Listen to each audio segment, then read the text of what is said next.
All right, hey guys, so check this out. This is some of the water that has been coming out, right? Normally, like homeowner terminology, a leak. We're not going to cover leaks today. We're going to cover some categories of water. So, according to the IICRC, which is a group that was put together decades ago for water technicians, fire technicians, that set up minimum standards on how-tos, how to get cat pee out, how do you deal with smoke, how do you deal with fire damage, what's good, what's not, and they came up with a classification and category of water.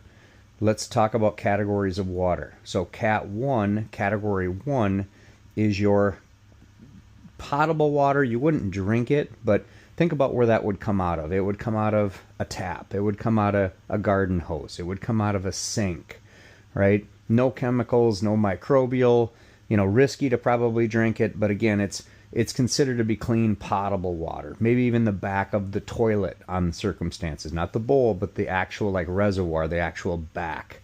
So what's category 2? Commonly referred to as what's called gray water, right? Dishwashers, washing machines, right? Again, you're not going to drink it, but it's gray for a reason, right? It's got whatever you did for wash. It's got soap. It's got things in it that were used for cleaning. So you're gray water, typically, because it's gray. Category 3, black water.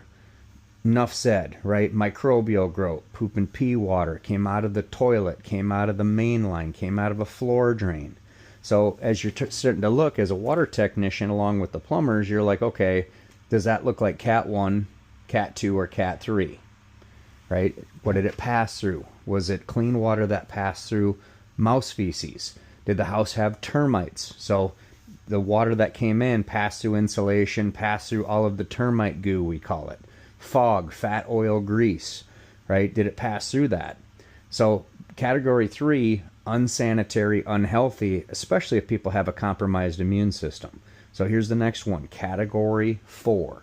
Category 4 is you jumped Drano down the drain and it ate your plumbing, let's say.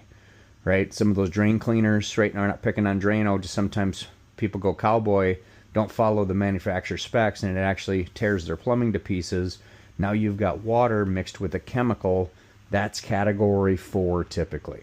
So as a homeowner, if you're like, hey, is this clean? Is it safe? Is it safe for my family? Those categories, and of course you can go to the IICRC website or T&J Construction, of course, to get these questions answered. And if you're just not unsure, Minnesota, Wisconsin, Florida, let us get one of our water techs, IICRC certified firm. Let's get one of the guys over there.